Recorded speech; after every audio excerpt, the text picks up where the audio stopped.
السلام علیکم دوستو، خانہ کعبہ سے متعلق چند ایسے حقائق جو اس سے پہلے آپ نہیں جانتے تھے۔ اس دنیا میں کوئی جگہ ایسی نہیں جو خانہ کعبہ کی طرح مقدس اور مرکزی حیثیت رکھتی ہو۔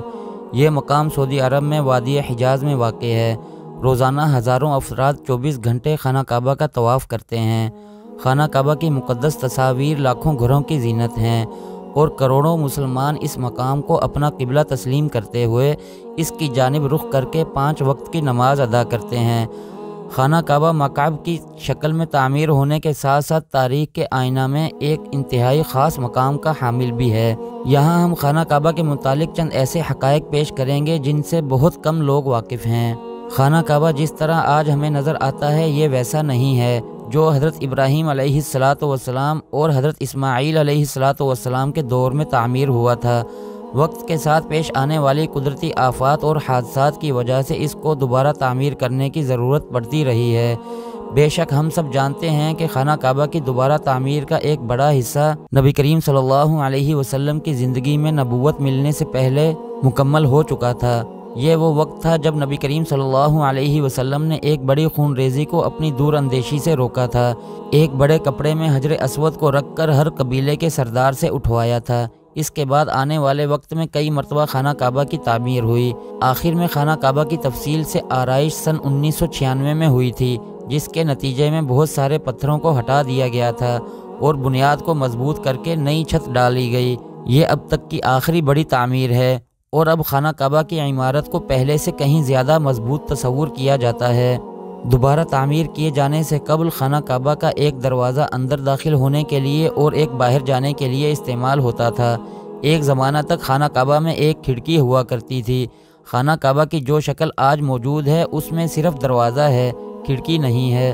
ہم لوگوں کو خانہ کعبہ کو ہمیشہ سے کالا رنگ کی کسوہ اور سونے کے دھاگوں میں دیکھنے کی عادت ہو چکی ہے کہ ہم اس کو کسی اور رنگ میں تصور بھی نہیں کر سکتے۔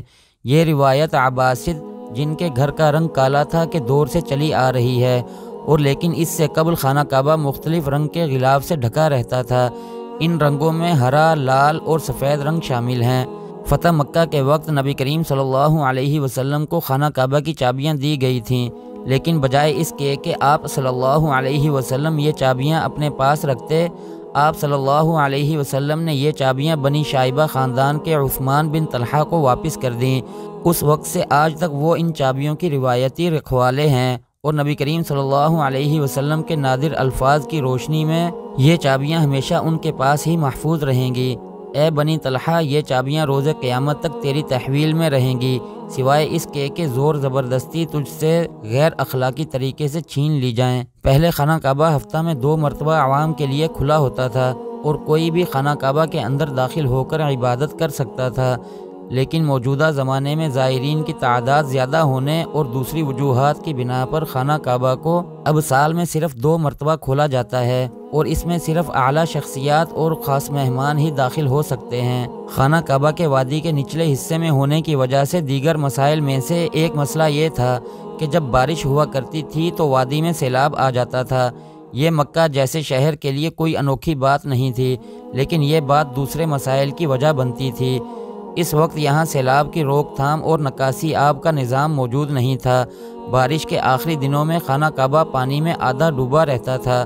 کیا اسی وجہ سے طواف کعبہ رکا؟ ہرگز نہیں۔ مسلمانوں نے کعبہ کے ارد گرد تیراکی شروع کر دی تھی۔ کئی سال تک بہت سارے لوگ اندازہ لگاتے رہے کہ خانہ کعبہ اندر سے کیسا نظر آتا ہے۔ وہ لوگ خوش نصیب ہیں جن کو خانہ کعبہ کے اندر داخل ہونے کی سعادت ملی، اور ایک خوش نصیب وہ ہے جس کو تصویر بنانے کا موقع ملا، اور لاکھوں لوگوں نے یہ تصویر انٹرنیٹ پر آن لائن دیکھی۔ خانہ کعبہ کا اندر کا حصہ سنگ مرمر اور ہرے رنگ کے کپڑے سے ڈھکا ہوا ہے۔ جس دور کے حکمران نے خانہ کعبہ کے دوبارہ آرائش کروائی، اس نے خانہ کعبہ کے اندر اپنے نام کی تختی بھی لگوائی۔ خانہ کعبہ کے بالکل اوپر جنت میں خانہ کعبہ موجود ہے۔ اس کا ذکر قرآن پاک میں بھی آیا ہے اور نبی پاک صلی اللہ علیہ وسلم نے بھی اس بات کی نشاندہی کی ہے۔ اللہ کے نبی صلی اللہ علیہ وسلم نے اسراء والی معراج کا واقعہ سناتے ہوئے فرمایا، جب مجھے بیت المعمور یعنی اللہ کا گھر دکھایا گیا تو میں نے حضرت جبرائیل علیہ السلام سے پوچھا۔ انہوں نے جواب دیا کہ یہ بیت المعمور ہے جہاں 70,000 فرشتے روزانہ اللہ کی عبادت کرتے ہیں اور جب وہ یہاں سے جاتے ہیں تو واپس نہیں آتے، ہمیشہ نیا دستہ آتا ہے۔ مکعب کی شکل سے مشہور خانہ کعبہ دراصل مستطیل کی شکل کا ہے۔ خانہ کعبہ کبھی بھی مکعب کی شکل کا نہیں تھا۔ اس کی اصل زاویے کے مطابق آدھا حصہ گول ہے، جس کو حجر اسماعیل کہا جاتا ہے۔ نبی کریم صلی اللہ علیہ وسلم کو نبوت ملنے سے پہلے جب خانہ کعبہ کی دوبارہ تعمیر ہوئی تھی، تب قریش نے اس بات کی حامی بھری تھی کہ وہ حلال کمائی سے ہی اس کی تعمیر مکمل کریں گے۔ اس کا مطلب یہ ہے کہ جوئے، لوٹ مار، جسم فروشی اور سود جیسے حرام کاموں سے کمایا ہوا پیسہ استعمال نہیں ہوگا۔ قریش اتنے امیر تجارتی شہر میں ہونے کے باوجود اتنی رقم جمع کرنے میں ناکام ہو چکے تھے جو خانہ کعبہ کی تعمیر اس کے اصل سائز اور رقبہ کے حساب سے کر سکیں۔ انہوں نے خانہ کعبہ کی چھوٹی عمارت تعمیر کی اور اس کی دیواریں مٹی کی اینٹوں سے بنائی، جس کو حجر اسماعیل کہا جاتا ہے، حالانکہ اس کا حضرت اسماعیل علیہ السلام سے کوئی تعلق نہیں، جو کہ خانہ کعبہ کے حقیقی قطر کی جانب اشارہ کرتی تھیں۔ اپنی زندگی کے آخری حصہ میں حضرت محمد صلی اللہ علیہ وسلم نے خانہ کعبہ کی دوبارہ تعمیر کا ارادہ کیا تھا، مگر یہ عظیم فریضہ انجام دینے سے پہلے ہی آپ صلی اللہ علیہ وسلم جہان فانی سے کوچ کر گئے۔ خلیفہ عبداللہ بن زبیر کے دور حکومت کے چند سال کے مختصر وقفہ میں خانہ کعبہ اپنی اسی شکل میں موجود تھا جس میں نبی کریم صلی اللہ علیہ وسلم نے دیکھا تھا۔